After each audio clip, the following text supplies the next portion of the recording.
6 kids in Aurora, Colorado still wait for their mom to come home. They're 8, 12, 15, 17, 19, and 20 now. But they still save her seat at dinner. Still expect her voice calling from the kitchen. Still reach for their phones to text her about their day. The youngest ones still ask when mommy's coming back from her trip. The older ones know she's never coming home. But they all feel that empty space where Angela Craig used to be. She should be here right now. Should be yelling at her teenagers to clean their rooms. Should be helping with algebra homework and driving to soccer practice. Should be planning graduation parties and college visits and maybe someday wedding dresses and baby showers for grandkids she'll never meet. Angela should be arguing with her 17-year-old about curfew. Should be teaching her 12-year-old daughter how to do makeup. Should be watching her 8-year-old son score his first goal. Instead, she's gone. And the man who killed her?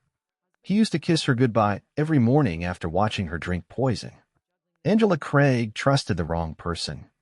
But here's the thing, it wasn't some stranger. It wasn't some random predator who broke into her house.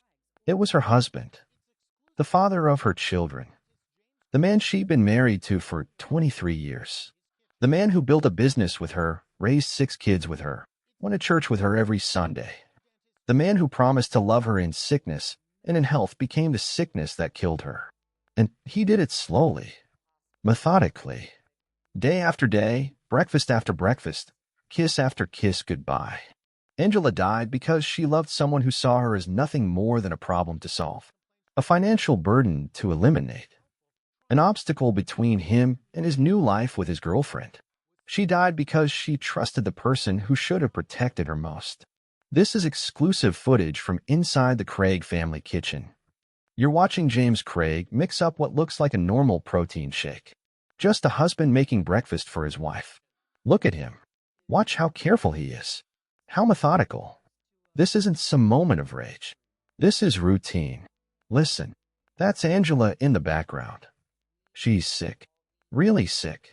Has been for weeks. And she's frustrated because her husband, the man who's supposed to help her support her figure out what's wrong, isn't being helpful. You weren't there for me, she says.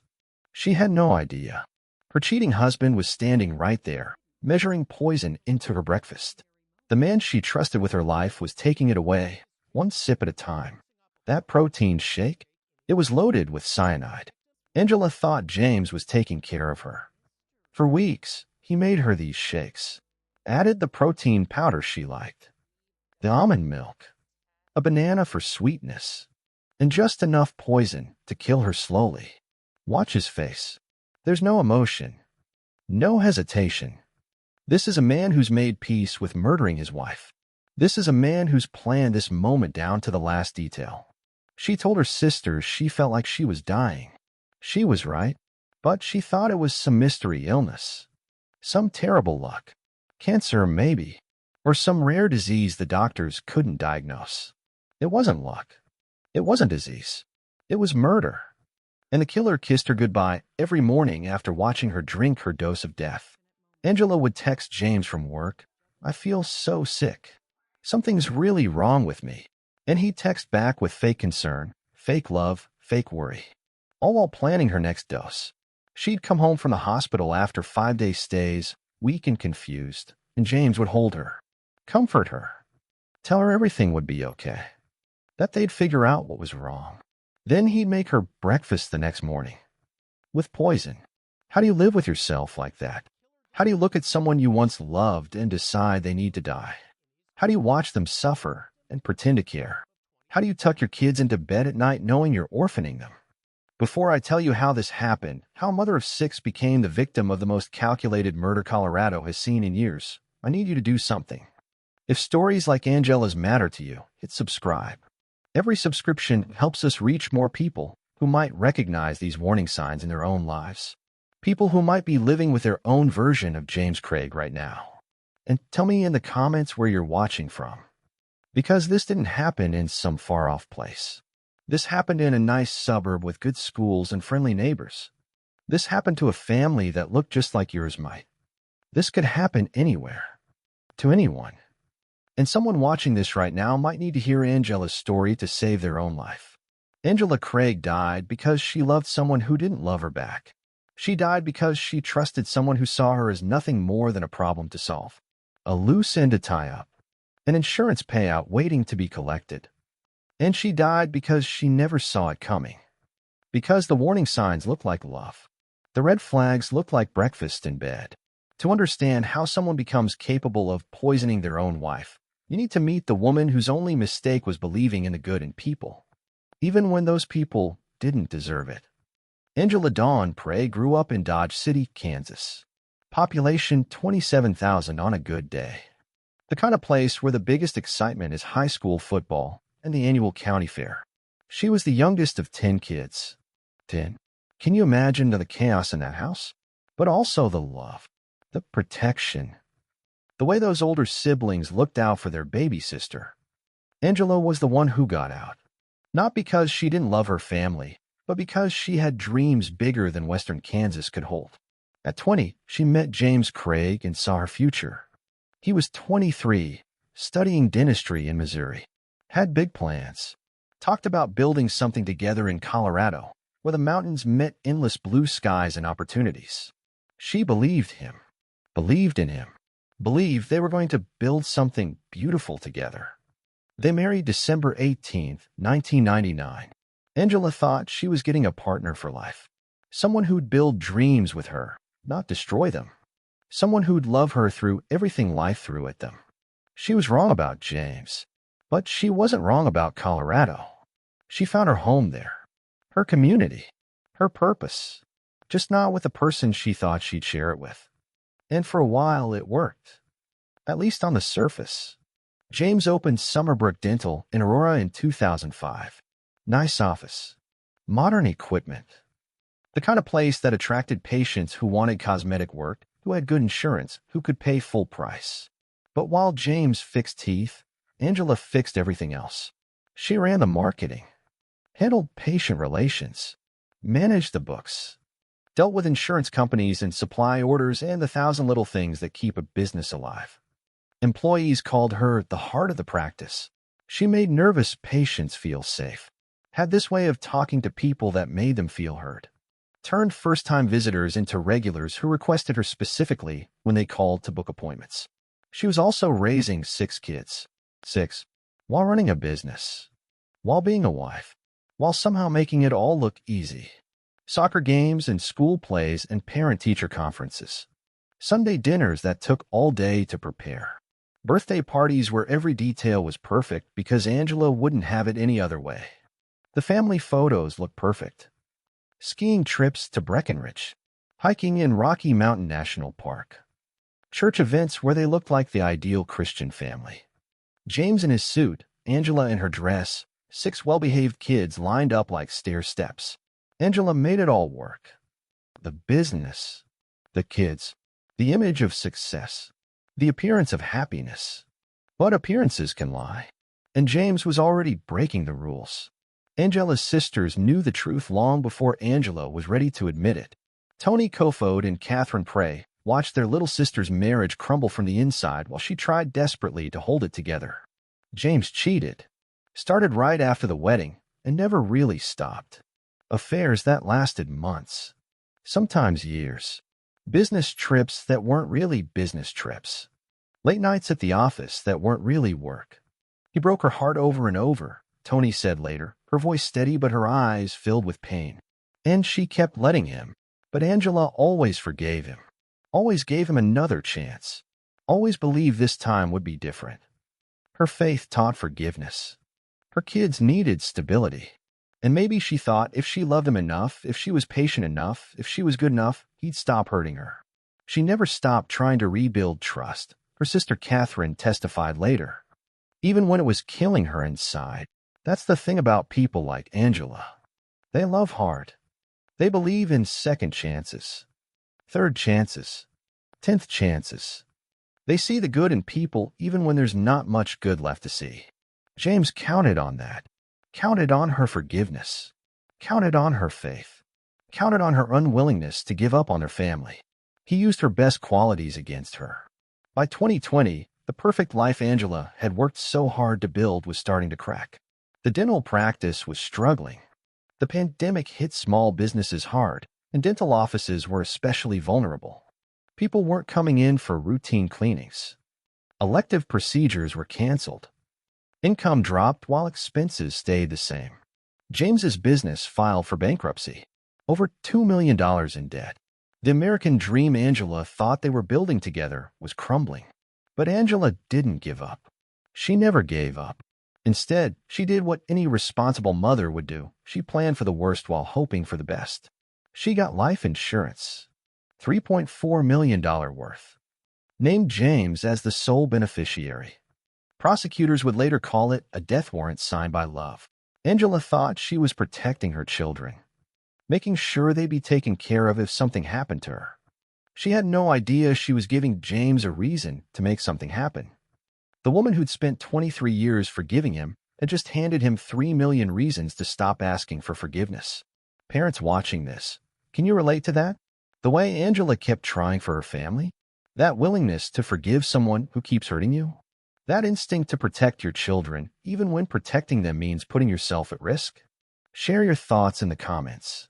And if Angela's story is hitting you right here in your chest, give this video a like. It helps other families who might be living this nightmare find resources and support. Also, where are you watching from? Because Angela's story isn't unique. It's happening right now in your community to families who look just like hers. Families who need to see the warning signs before it's too late. By early 2023, Angela was more isolated than she'd ever been. The financial stress was overwhelming. The marriage counseling wasn't working.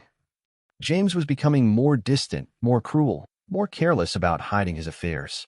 But Angela still believed, still hoped, still thought love could win. She didn't know that while she was trying to save their marriage, James was planning to end it permanently. While she was rebuilding trust, he was ordering poison online. While she was praying for their relationship, he was Googling how to kill her. Angela thought her biggest problem was fixing their relationship. Thought if she could just love him enough, forgive him enough, be good enough, everything would work out.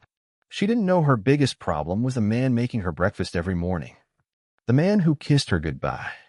The man who promised to love her in sickness and in health. The man who was about to become both her sickness and her death. February 2023. Las Vegas Dental Conference. Bright lights, networking events, the kind of professional gathering that's supposed to be about learning new techniques and building your practice. That's where James met Karen Kane. She was 42, recently divorced, an orthodontist from Texas. Smart, successful, looking for connection after her marriage ended. The kind of woman who'd built her own career, her own life, but was open to sharing it with the right person.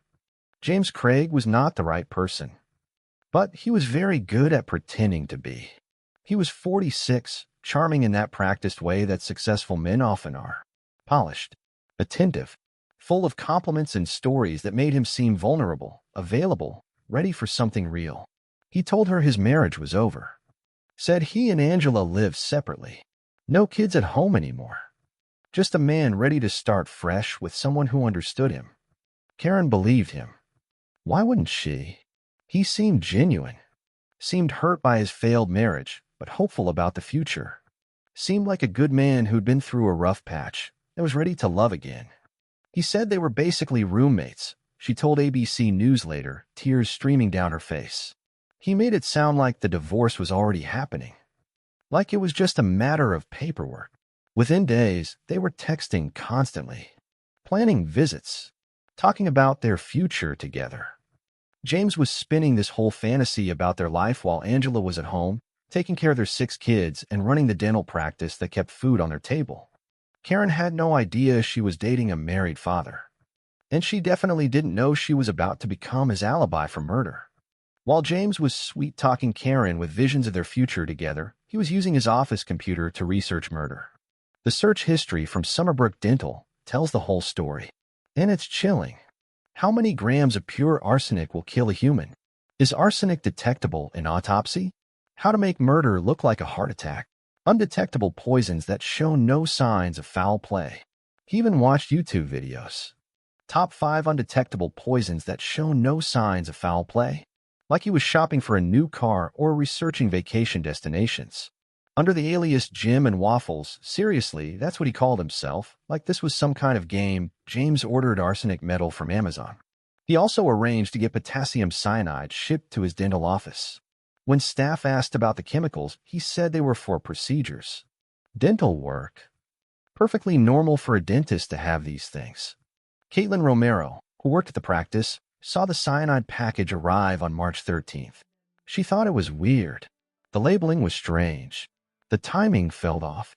Later, when Angela got sick, Caitlin started connecting dots. That package, James's behavior, Angela's mysterious symptoms. That observation saved the case. Without Caitlin's testimony, without her willingness to speak up, James might have gotten away with it. Remember that kitchen footage from the beginning? Let's talk about what you're really seeing. This wasn't some moment of rage, some heat of passion crime where someone snaps and does something terrible. This was James's morning routine. Every single day, he made Angela's protein shake, vanilla powder, almond milk, a banana for sweetness, all mixed with the kind of care you'd expect from a loving husband. Except James was adding poison. Arsenic is perfect for this kind of murder. It's tasteless, odorless, colorless. You can slip it into anything and the victim will never know. They'll just start feeling sick, tired, confused, like they're coming down with something. Angela trusted him completely. She'd drink her shake while they talked about their day, kiss him goodbye, head off to work at the dental practice they'd built together, never knowing her husband was slowly killing her. Watch that footage again. Look at James's face. There's no emotion, no hesitation, no moment where he seems to reconsider what he's doing. This is a man who's made peace with murdering his wife. This is a man who's planned this moment down to the last detail. This is a man who's been thinking about this for weeks, maybe months. And in the background, you can hear Angela. She's complaining that he's not helping her figure out what's making her so sick. She's frustrated that her husband, her partner, the person who's supposed to care about her most, isn't being supportive. You weren't there for me, she says. She had no idea he was the reason she needed support in the first place. March 6, 2023. Angela had just returned from visiting her sister Tony in Utah. She was refreshed, optimistic, ready to tackle the problems in her marriage and her business. She had no idea she was about to start dying. That morning, James made her usual protein shake. Angela sat at the kitchen counter, sipping it while they talked about school pickups and weekend plans. Normal couple conversation. The kind of mundane chat that happens in kitchens across America every morning. But within hours, Angela knew something was wrong. "My eyes don't want to focus," she texted James. Her fingers were fumbling on the phone keyboard. "I feel drugged." Dizziness hit like a wave. Her limbs felt heavy. Her vision started blurring. She couldn't think straight, couldn't coordinate her movements properly. James rushed her to Parker Adventist Hospital. Played the concerned husband perfectly. Worried sick about his wife's mysterious illness. Doctors treated her for dehydration and released her that evening. They couldn't find anything obviously wrong. Her symptoms seemed to match some kind of virus or food poisoning. But then James sent a text that would haunt him later. "Given our history, I know that must be triggering. Just for the record, I didn't drug you." Our history. That phrase would become crucial later. Because apparently, this wasn't the first time James had drugged his wife. Angela's family would later reveal that there had been other incidents. Times when Angela had mysteriously gotten sick after James gave her something. Times when she had blackouts or memory problems that James blamed on her mental health issues. He'd been practicing for years. By March 9th, Angela's symptoms came back with a vengeance. Vomiting that wouldn't stop. Fainting spells. A headache that felt like her skull was cracking open. She was admitted to the hospital for 5 days. 5 days of tests and specialists and medical professionals trying to figure out what was wrong with this otherwise healthy 43-year-old woman. Her vitals were erratic. Her blood showed elevated metals, but nothing conclusive enough to point to poisoning. The doctors were baffled. And James? He played the devoted husband. Visited every day. Brought flowers. Sat by her bedside looking worried and loving and supportive. Meanwhile, he was texting Karen Kane about their future together. Making plans for after Angela was gone. acting like his wife was already dead. To Karen, he painted Angela as suicidal, mentally unstable, someone who tried to hurt herself before and might do it again. He told me she was depressed, Karen said later, that she'd been suicidal for years, that he was afraid she might try something. James was setting up his defense before Angela was even dead, making his girlfriend believe that Angela's death, when it came, would be suicide. Angela was released on March 14th. She mustered strength for a family dinner, smiled for the kids, tried to act normal even though she felt like she was dying. Because she was dying, just not from any disease the doctors could diagnose. March 15th, 2023. Angela's last day alive. The poison surged again. Dizziness felled her mid-conversation with one of her children. She couldn't stand up, couldn't focus, knew something was terribly wrong. James called 911. His voice was laced with what sounded like panic. But listen to that call now, knowing what we know, and you can hear something else. Relief. Like this was the call he'd been waiting to make. Angela was rushed to University of Colorado Hospital. This time they put her in the ICU. This time, everyone knew she was dying. And that's when James made his fatal mistake. Here's the security footage from March 15th. You see James leaving Angela's room. He walks calmly to a bathroom down the hall. A minute later, he emerges holding what prosecutors call the final fatal dose of cyanide in a syringe. Watch what happens next. James goes back into Angela's room. He's wearing gloves. He's composed. He knows exactly what he's doing. Minutes later, Angela starts seizing violently. Her heart races into fibrillation. Monitors start screaming. Doctors and nurses rush in, but it's too late. This is the moment a husband becomes a killer. This is the moment 23 years of marriage ends with murder. Angela held on for 3 more days. 3 days on life support while her family prayed for a miracle that wasn't coming. On March 18th, she was declared brain dead. Her organs were donated to save other lives. Even in death, Angela was helping people. And James? 3 hours after his wife was declared dead, he was arrested for her murder. March 18th, 2023, 3:47 p.m. Angela Craig was declared brain dead at University of Colorado Hospital. Her organs were being prepared for donation, one final act of generosity from a woman who'd spent her life giving to others. At 6:23 p.m., Aurora police arrested James Craig for first-degree murder. 3 hours. That's all the freedom he had after his wife died. Ryan Redfern, James's business partner, had been watching, had seen the cyanide package arrive, had heard James's strange comments about Angela's illness, had read the text where James called his wife's murder a fun puzzle to try to work out. Redfern called police, told them everything. About the chemicals, about James's behavior, about the affair everyone at the office knew about but pretended not to see. When officers arrived at the Craig house, they found James packing, getting ready to disappear. Maybe to Texas, where Karen was waiting for him. Maybe somewhere else entirely. He didn't get the chance. The arrest was swift. The evidence was overwhelming. A 52-page affidavit laid out the case like a roadmap to murder. The Google searches, the poison orders, the affair with Karen, the insurance money, the security footage of James with the syringe, the text messages that revealed his true feelings about his dying wife. But James tried one last manipulation. From Arapahoe County Jail, he texted Redfern, "I want to make an urgent plea to you. Please don't talk to anyone, including any law enforcement officers." Too late. Redfern had already told police everything. The case was built. The walls were closing in. But prison didn't stop James from trying to escape justice. If anything, it made him more desperate, more dangerous. From his jail cell, James orchestrated what prosecutors called a campaign of intimidation and evidence tampering. He wrote letters to other inmates, offered $20,000 to anyone who would kill Detective Brian Cotton, the lead investigator on his case. $20,000 to murder a cop who was just doing his job. He asked one of his daughters to stage a video of Angela begging for euthanasia. Wanted to create fake evidence that his wife had wanted to die. He tried to get friends to lie for him, to testify that Angela had been suicidal, depressed, planning to hurt herself.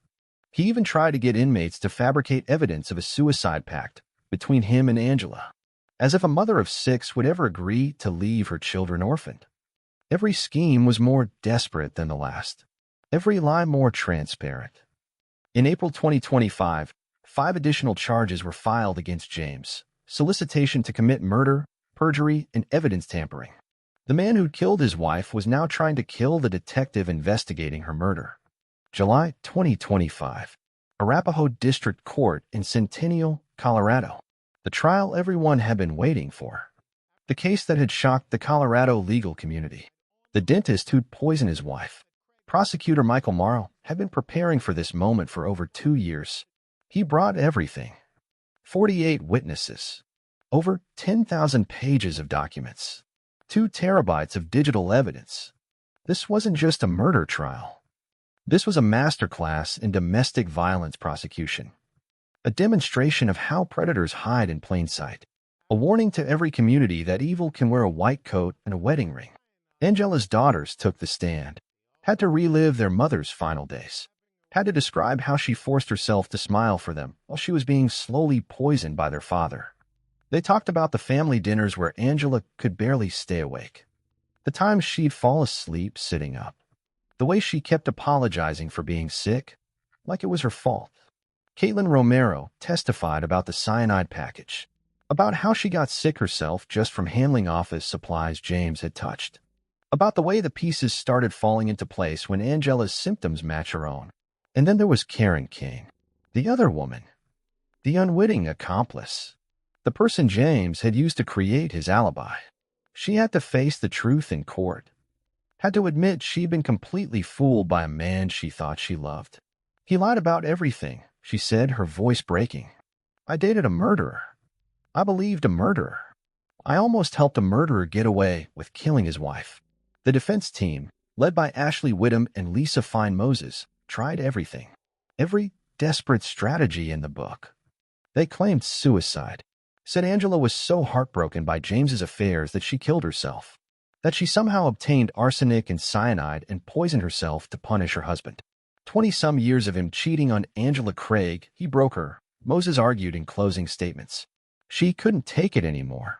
They painted James as a flawed but loving husband, cited affectionate texts between him and Angela, tried to make the jury believe that "I love you more than words" messages proved he couldn't be a killer. They called no witnesses, put on no real defense. Because what defense could they possibly offer? How do you defend security footage of your client with a syringe? How do you explain away Google searches for how to kill someone with arsenic? How do you make a jury believe that a mother of 6 children somehow poisoned herself with chemicals she couldn't have obtained? You can't. So James sat silent throughout the trial, refused to testify in his own defense, just watched as his carefully constructed lies fell apart piece by piece. His once boyish face looked gaunt under the courtroom lights. The charming dentist was gone. What remained was a hollow man who destroyed everything good in his life to chase a fantasy that was never real. Craig tried to convince a jury his wife had been depressed and suicidal. They didn't buy it. Guilty of murder in the first degree. The judge didn't hold back in sentencing Craig to life imprisonment. Dr. Craig unleashed a path of destruction as wide as a tornado and just as devastating. The jury deliberated for 8 hours over 2 days. 8 hours to process weeks of evidence. 8 hours to decide the fate of a man who'd spent years planning his wife's murder. At his murder trial in Denver, Craig tried to convince a jury his wife had been depressed and suicidal. They didn't buy it. Guilty of murder in the first degree. The words echoed through the courtroom like a gunshot. James Craig, the respected dentist, the church leader, the father of 6, was officially a convicted killer. The judge, Shea Whitaker, didn't hold back during sentencing. Dr. Craig unleashed a path of destruction as wide as a tornado and just as devastating. Life without parole for murder, plus 33 years consecutive for the solicitation charges. The maximum sentence under Colorado law. James declined to speak at sentencing. Had nothing to say to the family he destroyed. No apology for the children he'd orphaned. No explanation for the evil he'd chosen. He was handcuffed and led away as Angela's family wailed in the gallery. Some cried from relief. others from grief that would never fully heal. But justice had been served. The man who'd poisoned Angela Craig would spend the rest of his life in a cage. He was supposed to be my hero, and instead he'll forever be the villain in my book. The most heartbreaking moment came when James Craig's own daughter faced him in court. 20-year-old Miriam Mira Maservi looked directly at the man who'd raised her and said, "He was supposed to be my hero, and instead he'll forever be the villain in my book." Think about that. A daughter having to tell her father that he's the villain in her life story. Having to explain to a court why the man who taught her to ride a bike and helped with homework is now someone she'll never trust again. Her brother Tolliver, clutching a photo of Angela, revealed something that broke everyone's heart. He'd set an alarm on his phone for 10 p.m. every night. When it goes off, it chimes, Mom. That was Angela's bedtime story time. Even now, 2 years later, he can't turn off that alarm. Can't let go of that routine.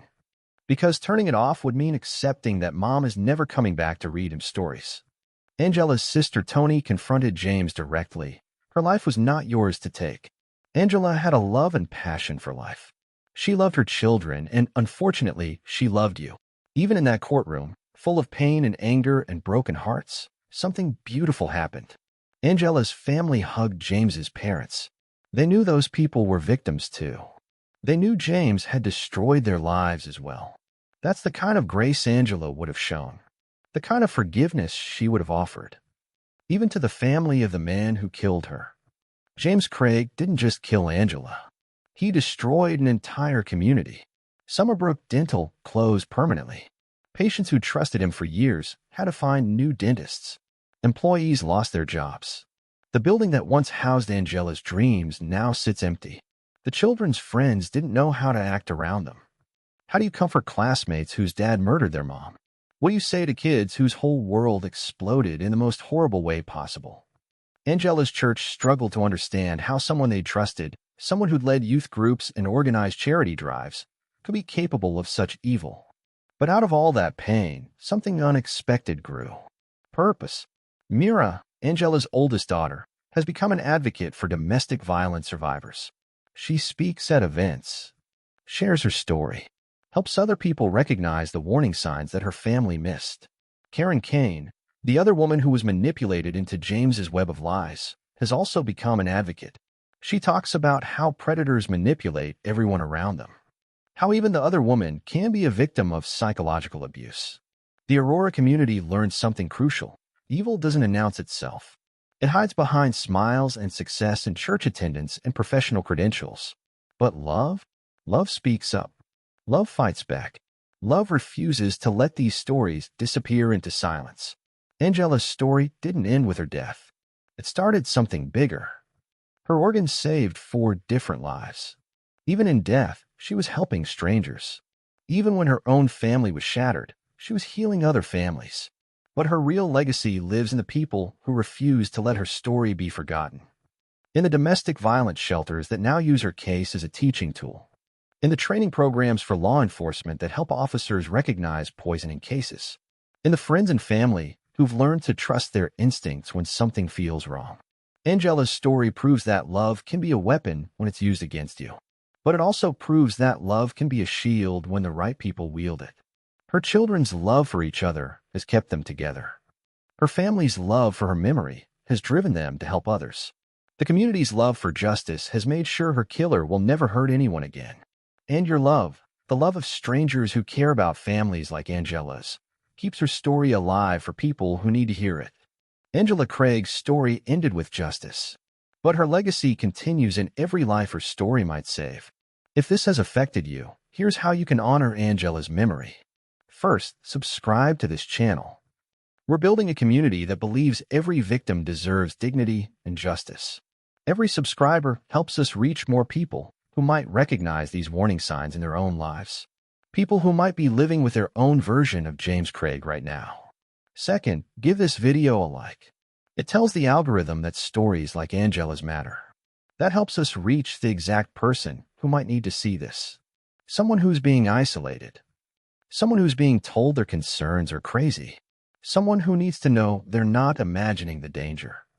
Third, share this video. Send it to your friends. Post it on your social media.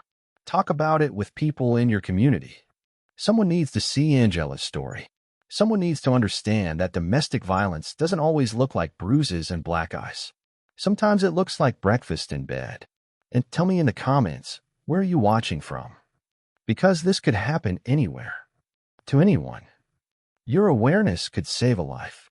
Angela Craig forgave too much, loved too deeply, and died too soon. But she also raised 6 children who know their worth. She touched every life she encountered. She built a business that served her community. She donated her organs to save strangers. And her story now serves as a beacon for others trapped in dangerous relationships. In Aurora's golden light, under those Colorado skies she loved so much, Angela's memory lives on. Not in the poison that killed her, but in the love that defined her. In the children who carry her spirit. In the people who refuse to let her story be forgotten. Justice for Angela was served. James Craig will die in prison, alone and forgotten. But justice for victims everywhere starts with all of us. With recognizing the warning signs. With believing people when they say they're in danger. With refusing to stay silent when someone needs help. What will you do with Angela's story? Will you share it? Will you remember it? Will you use it to help someone else recognize the danger in their own life? Because somewhere out there, someone is drinking poison and calling it love. Someone is making excuses for the person who's slowly killing them. Someone needs to hear that they deserve better. Angela's voice is gone, but ours isn't. And sometimes, the voice of a stranger who cares is enough to save a life.